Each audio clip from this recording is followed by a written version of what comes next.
Pihak Amerika Serikat disebut-sebut sudah mendapat informasi intelijen terbaru yang menunjukkan kalau Israel tengah mengambil langkah-langkah untuk berpotensi melancarkan serangan terhadap fasilitas nuklir Iran. Persiapan serangan Israel ke Iran ini dilakukan bahkan ketika pemerintahan Donald Trump tengah mengupayakan perjanjian diplomatik dengan Teheran. Hal itu diungkapkan beberapa pejabat Amerika Serikat yang mengetahui masalah tersebut yang dilansir oleh CNN. Para pejabat Amerika Serikat tersebut memang menekankan kalau belum ada keputusan akhir yang dibuat oleh para pengambil keputusan Israel terkait serangan ke Teheran tersebut. Meski begitu, mereka mengakui adanya perdebatan yang berkembang dalam pemerintahan Amerika Serikat mengenai kemungkinan serangan semacam itu oleh Israel ke Iran. Beberapa pihak di pemerintahan Amerika Serikat skeptis terhadap potensi serangan Israel ke Iran ini, tetapi para pejabat lain Amerika Serikat yakin kalau resikonya telah meningkat secara signifikan dalam beberapa bulan terakhir.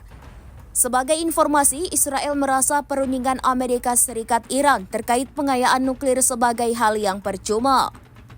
Mereka ingin Amerika Serikat langsung melaksanakan aksi tegas baik secara militer maupun ekonomi ke Teheran. Untuk mengantisipasi adanya kesepakatan Amerika Serikat-Iran, Israel bersiap melakukan serangan jika kedua negara tersebut menghasilkan perjanjian nuklir yang menurut Tel Aviv sebagai langkah berbahaya. Kekhawatiran potensi serangan segera Israel ke Iran ini didorong oleh kombinasi berbagai faktor, termasuk pernyataan publik dan pribadi dari pejabat Israel yang mengisyaratkan aksi militer. Faktor lain komunikasi yang disadap dan pergerakan militer Israel yang menunjukkan kemungkinan persiapan sedang berlangsung, narasumber mengatakan kepada CNN.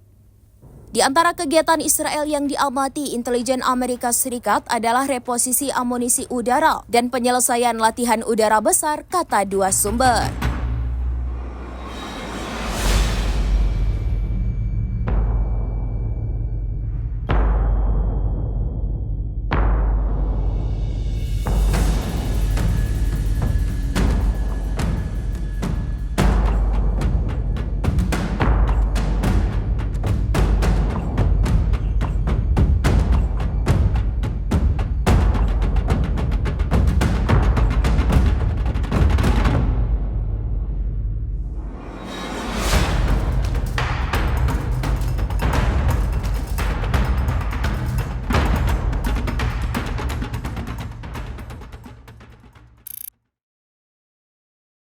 Download Tribun X sekarang, menghadirkan lokal menjadi Indonesia.